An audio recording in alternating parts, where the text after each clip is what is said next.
সরকারি কোনো কেসের যদি রাজ সাক্ষী হয় তো যতদিন পর্যন্ত কেস মিটমাট না হয় ততদিন পর্যন্ত তার ভরণ পোষণ সুরক্ষা মুরক্ষা যা কিছু সবকিছু সরকারের দায়িত্ব।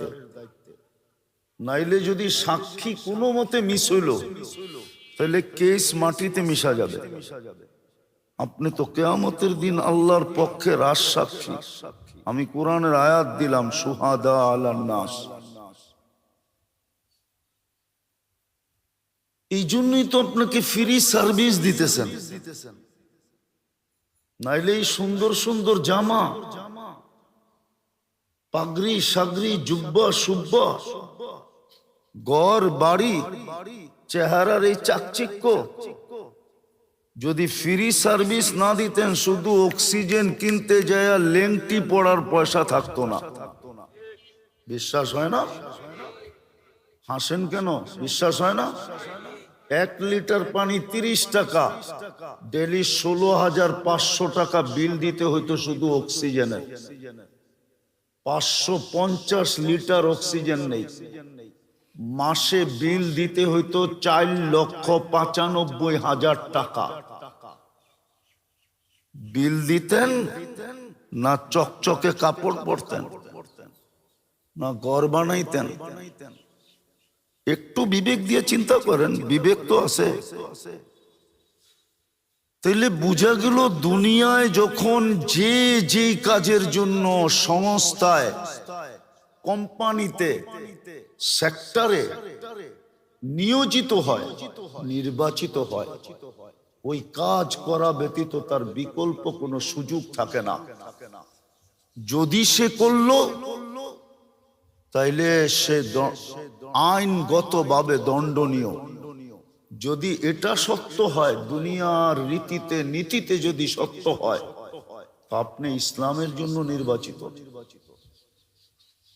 আপনি দ্বীনের জন্য নির্বাচিত, আপনি উম্মতে মুহাম্মদী হিসাবে নির্বাচিত। এই জন্যই আপনাকে ফ্রি সার্ভিস দিতেছেন। আপনি বলবেন সবাইকেই তো দেয়, শুধু আমাকে তো দেয় না, ওনাকে যিনি না মানে তাকেও তো দেয়, তাকেও তো।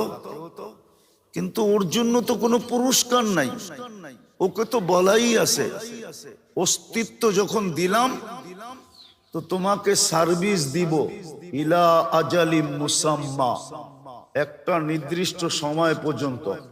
তারপরে ফাইন্নাকুম মুজরিমুন, তারপরে তোমাকে কাঠগড়ায় দাঁড় করাবো, দাড়ি পাল্লা পর্যন্ত তোমার জন্য রাখবো না। ফালা নুকিমু লাহুম ইয়াউমাল কিয়ামাতি ওয়াজনা, তোমার জন্য দাড়ি পাল্লা হবে না। তাহলে কি হবে? তো কোরআন এটাও বলে, ইন্নাল্লাযীনা কাফারু মিন আহলিল কিতাব ওয়াল মুশরিকিনা ফি নারি জাহান্নাম খালিদিনা ফিহা উলাইকা হুম শাররুল বারিয়া। সিধা জাহান্নামে পাঠাবো, আর যতদিন থাকবে অতদিন তুমি জমিনের সবচেয়ে নিকৃষ্ট হিসাবে থাকবে। আর আপনার জন্য তো ঘোষণা আছে যে তোমাকে যার জন্য নিয়োজিত, নির্বাচিত, তুমি যদি ওটা করলে, যুবক যদি যৌবনে করলো তো এটার ভ্যালুও বলা আছে, নারী যদি নারীত্বের ভিতরে করলো এটার ভ্যালুও বলা আছে, পুরুষ যদি পুরুষত্বের ভিতরে করলো এটার ভ্যালুও বলা আছে। এমনকি খুনে বৃদ্ধ যদি রাত্রের অন্ধকারে ওটা হাত উঠায়া কিছু একটা বললো তো এটারও ভ্যালু বলা আছে। প্রত্যেকটার ভ্যালু আলাদা আলাদা বলা আছে। আওয়াজ না করি, আওয়াজ না করি, এদিকে দেখেন, এদিকে, কেননা শয়তান শুনতে দিবে না, অবেলা তো, এই জন্য শয়তান শুনতে দিবে না। মনোযোগ দিয়া আওয়াজ না করি, যা করতেছে করতে থাকুক। আরে ভাই এদিকে দেখেন, বাংলা বোঝেন? তাহলে কিন্তু বন্ধ করে দিয়ে চলে যাব, রাগ হয়েন না। কথা কিন্তু ওইখান থেকে আসে, এখান থেকে আসে না।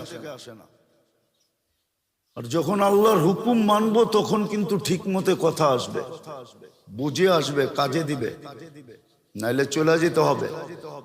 হিসাব কিন্তু পুরা দিতে হবে। লাতুসালুন্না আনিন নাঈম, এক একটা শ্বাসের হিসাব দিতে হবে। কেউ যদি তর্ক করে যে 60 বৎসরের হিসাব নিতে 50,000 বৎসর লাগবে কেন, তাহলে আমি ওকে বুঝাইতে চাইতেছি প্রত্যেকটা পানির ফোঁটার হিসাব নেবে, প্রত্যেকটা শ্বাসের হিসাব নেবে। প্রতিদিন শ্বাস নেই 24 ঘন্টায়,